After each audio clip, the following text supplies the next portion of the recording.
Hey folks, that literary lady here. Today is Thursday, September the 5th, and it's time for Literary Tip Thursday. Today is the final video in the Get Your Book Published in 2013 series. I'm going to go over some of the past week's lessons that we've gone over and also add a few extras in there. So let's go ahead and get started so we can make sure that you get that book published in 2013. First, we're going to start with Just Write. That was our first week. A lot of people have sent me emails or called me and asked me, well, where do I start? I don't even know what to put down on paper. Just put your thoughts on paper, or if you have a storyline, don't worry about how it flows. Just put everything on paper. I'm a living testimony that if you don't put it on paper, you will tend to forget it. So go ahead and put it on paper however it comes out of your mind. Use a recorder, as I suggested earlier. Use a recorder, use sticky notes or whatever. Just get it out of your head and get it on paper. I received an email from a high school friend just yesterday saying that she got some stuff on paper and she accidentally let someone read it. I don't suggest letting someone read your work before you actually tune it up, because they will have criticisms that you don't really need and don't matter at that point in time. But her email to me was that she had written some things on paper and let someone read it accidentally, and they told her she had several editing errors and things like that. Folks, don't worry about editing, don't worry about development, don't worry about anything in the initial phase. Just write. Get it down on paper. Get it on your computer, your iPad. Get it on tape. Just get it out of your head. Don't worry about any of that other stuff, because if you don't do that, you will procrastinate and we'll be having the same conversation in 2014, and we don't want that, although I'll be happy to do that. The second resource was create an outline. Once you start getting things on paper and it starts to flow and it starts to look like a story to you, go ahead and create an outline. And I have a copy of an outline that I've compiled from different writers, including myself, on thatliterarylady.com. You can download the PDF and help you with that. But you want to pick your main characters and describe the characters, their height, their color, the color of their hair, their characteristics, and things like that, so you can be consistent throughout your story. Maybe even write a description of the scene as where it's being held. Like a lot of my books are being written in Greensboro, so I'll describe the area. And if by doing this, you'll again be consistent throughout the project. And also write your plot. And it doesn't have to be a big plot initially. Just, okay, what is the moral of this story? And once you have the moral of the story, you have a better idea of what you want to write if you haven't completed your manuscript, or where you want to go if you have, and make some changes. Another thing that you have to decide is if you want to write your beginning first or your ending first. What I've learned lately is it helps me to write my ending first, because I found that once I start the beginning, I will stem 4 or 5 different manuscripts from just one manuscript.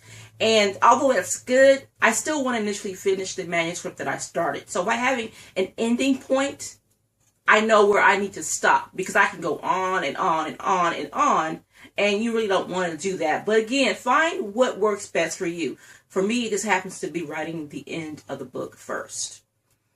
Now we're going to go on to establishing a publishing entity. Now this is for people who are self-publishing. Please remember that Literary Lady helps people self-publish. You can go the traditional route. That's really up to you. This is not that video.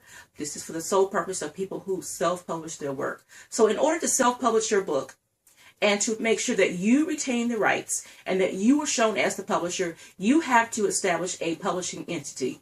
Sounds hard, but it's not hard at all. Basically, what you do is you start a business, a DBA, doing business as, or however you decide to do it, an LLC, whatever the case may be. Currently, I'm a sole proprietor, and I'll be an LLC by 2014. What you do is you can either go onto your government's, your city government or your county government website and find out how to establish a business in your state, county, or city, however it's set up. Or you can go down to your local courthouse and find that information out and register your business at the Register of Deeds office. Once you do that, they'll give you a number, give you your business license, and if your state requires a sales license fee and all that, take care of all that. I'll have some information here that will help you do that. But again, it's specific for state, city, and county government, so that will be up to you. Now, once we've done that, go ahead and make sure you finish your first draft of your manuscript. Again, it does not have to be perfect, but you want finished. You want a beginning, you want a body, and you want an end. Okay, I sound like a Toastmaster right now. But you want to make sure you have those elements so that your first draft is finished. This is before it goes to the editor. Now, you can proofread your work, and I actually strongly suggest you proofread, because as you're writing, several thoughts come through your mind, and you might write something down that you didn't mean to write down, or you want to elaborate on something that you did write down. So I do encourage you to proofread your book. And we do have some resources that I'm going to put over here that will help you proofread your work. And then you have to hire an editor. Now, I strongly encourage you to hire an editor. And after your proofreading, do not edit your work yourself. And I said that because I use myself as examples. I've gone through all this hardships and the growing pains of self-publishing a book. And it will not turn out good for you. Not saying that you could not edit your book and it be successful. It's just that statistically, it's not a good idea to edit your own book, because one, you are attached to that story because it came from you. You birthed that story. So if you're reading a sentence, 9 times out of 10, you're not going to see that it's missing a word or the letter is misspelled, because you're thinking about how you wrote that story and you're thinking about it in your head. So I encourage you to hire an editor. The best way to hire an editor is to go by word of mouth. Social media, Facebook are great resources to find great editors, and make sure you get recommendations. Make sure you get references from editors, because everybody who says that they're a good editor is not a good editor. If someone raves and rants about a person and they've never actually edited their book, that's because they like that person and they want that person to do good, which is great. But you want to put out the best possible project that you can. So hire an editor. Hire a good editor, get references, and if an author recommends an editor for you, go out and look at their book, read their book, and see if their book is good enough that you would hire that editor. If you see that book riddled with errors, I wouldn't hire that editor. Now, I want to, on the same line, say this. Not every book is going to be 100% perfect. There may be a couple of editing errors. Don't go off flipsadaisical on people because you have a couple of errors. I've seen John Grisham books. I've seen Eric Jerome Dickey books. I've seen several best-selling author books who have had errors in it, and their books go through several editors, not just one editor that's doing one book. It goes through several editors and several editing projects, and you can still find a couple of errors. So don't, like I said, don't go, if it's an error that, that's not really that big, don't be upset about it, because it can happen, and I almost guarantee you that it will happen. Moving right along, you're going to obtain an ISBN number and an LCCN number. And what you're going to do to get the ISBN number, you can go 2 ways. You can go to Boker.com, which is the initial distributor of ISBN numbers, or they have a site that you can go directly to called identifiers.com. Again, myidentifiers.com, and sign up for a ISBN number. Now, I will say this on ISBN numbers. You can buy 10 for $250, or you can buy 1 for $125. Now, when I said 10 for $250, I saw you cheapos go, there's no way I'm spending $250 on an ISBN number. I'm going to tell you, yes, you will. And this is why you will. If you are publishing a book, one, it is my hope that it's not your only book. So if you're going to do 2 or 3 books or more, it is worth it to buy those 10 ISBN numbers for $250. 2, if you publish a book in paperback and hardcover, ebook, and audio, you're going to need 4 different ISBN numbers, because for each format of the same book, it has to have a separate ISBN number. So you do the math. Okay, I can buy one for $125 now, and then later on, when I want to do a book again, pay another $125. By then, you pay for 10 ISBN numbers. So, don't be cheap. Purchase 10 ISBN numbers. Trust me, it will come in handy. Now, for the LCCN numbers, which is your Library of Congress number, you need to go to copyright.gov and look up LCCN. I forget the website right now, but I'll have it posted up here, and apply for your Library of Congress number. And they're pretty fast. If you get them before 12 o'clock local time, they will have you a number by the end of business, if not the next business day. So those are the two numbers that are required for your book to be published. Now, choose a cover designer. Let me go a little bit in depth into to finding a cover designer. Me, I'm currently working on doing my own covers right now because I think I do a good job. If I have a great project that I think that I'm not confident enough that I can do a great cover, I'll hire someone out. I'm pretty handy with Photoshop and things like that. When choosing a cover, please be mindful of who your target audience is. Please be mindful that your book cover is the doorway or the front door to your book. And when I say that, your book could be the reason why someone picks up your books or passes them by. So what I strongly suggest you do is, if there are any left, I think Barnes & Noble is around, go to a bookstore and just browse books. Look at the covers. Browse the bestseller section. Look at their covers. Look at covers and say, okay, would I purchase this book based on the cover? Because a lot of times people don't care what's in the book. If that cover is eye-catching, they're going to buy that book. Now, if you have a horrible cover and have an awesome story inside the cover, you may miss out on sales because people are like, okay, I don't like that cover. It does nothing for me, or it's offensive, so I'm not going to buy it. Readers are different. They have finicky taste. So please keep in mind what your cover will look like. Now, I have an author friend online, and I'm sure a lot of you are her friend, Deidre Green.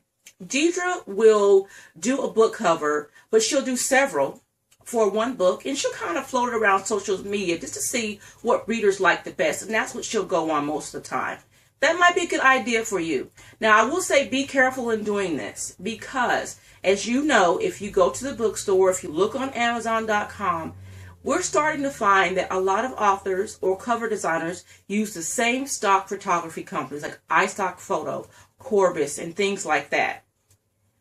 Whereas you'll see a lot of covers that look the same. They have different titles, but they have the same picture. And you want your book to be identifiable, and you want it to be original. So just keep in mind those things about your cover. Will this cover stop this person from reading this great story that's inside?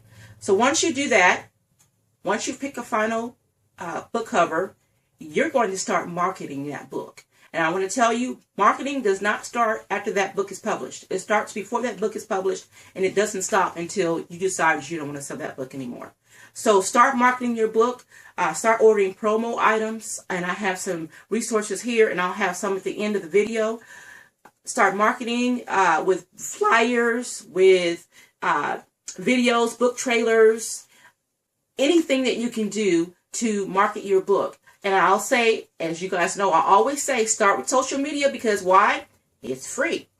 Start with Facebook, start with Twitter, use Google+, use LinkedIn, use Pinterest. There are so many resources online where you can market your book, get promo items, and start contests on different websites. People can win a free copy of your book, or they can win a gift basket of promo items if they purchase your book, or whatever the case may be. Now, by then, here, you should also have a release date for your book. Once you have that release date, go ahead and start scheduling book signings, blog tours, radio interviews, TV interviews. Start attending book festivals and conferences to get your book out there.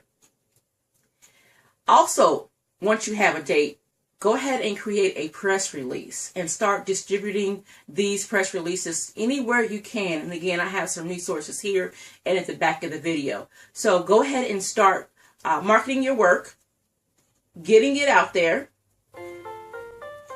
And there goes my telephone. Excuse my telephone for a second. Gotta love technology. Wow. Let's continue. We only have a couple more steps here. The next step is choosing a printer and a distributor. The two main ones that I use are CreateSpace and Lightning Source. CreateSpace, in my opinion, is the fastest, cheapest, and easiest way to get your book published. Some of the things that I like about CreateSpace is, again, it's easy to use. And once you upload your final files to CreateSpace, provided that they are correct, your book can be published within 24 to 48 business hours. Another thing I like about CreateSpace is if you have an error. So for example, covers have to be 300 DPI or higher in order to be print quality so they don't come out blurry. So if you upload a file that's not 300 DPI, and they will know, they will send you a courtesy message saying, hey, you need 300 DPI higher files to make this book look decent. We can go ahead and print your book as is, or we're giving you a chance to go ahead and correct it. Same thing with interior files. If there's something that's not correct, like the embedded fonts and things like that, they will send you a courtesy message asking you if you want the book printed as is, or giving you an opportunity to make those changes. And they do all these changes for free. Let's say 3 months down the line, you're reading your own book and you realize there's an error in the book. You can go ahead and resubmit a corrected copy. Your book will be down for about 24 to 48 business hours for the corrections, and you can submit that correction and republish your book without too much being harmed or disturbed. And that's all at no fee or no cost to you. Now, Lightning Source, I love Lightning Source too. It gives you a little bit more concessions than CreateSpace. However, it is a lot more difficult to learn. I encourage anyone to go in there and try to figure it out and work their way around it and eventually start using it. But if you're looking for fast, easy, and cheap, CreateSpace is the way to go. With Lightning Source, unlike CreateSpace, who allows you to upload revisions for free, Lightning Source is not so forgiving. They will charge you anywhere from $45 to $75 depending on what the changes are. And also with CreateSpace, once you upload your files and they've been approved, you can order a proof for the wholesale price of what your book costs, not the retail price. So let's say, for example, the wholesale price is $3 or whatever the case may be. That is what you can order your proof in, as many proofs as you like for that price, because it's kind of like just ordering a copy of your own book. Whereas Lightning Source, they're going to charge you $30 for each proof that you order. So not only on top of the revision fees, they're going to charge you a proof copy fee of $30. They're going to also charge you a quarterly fee of $12 for distribution and just for having an account with them. They use Ingram, I believe.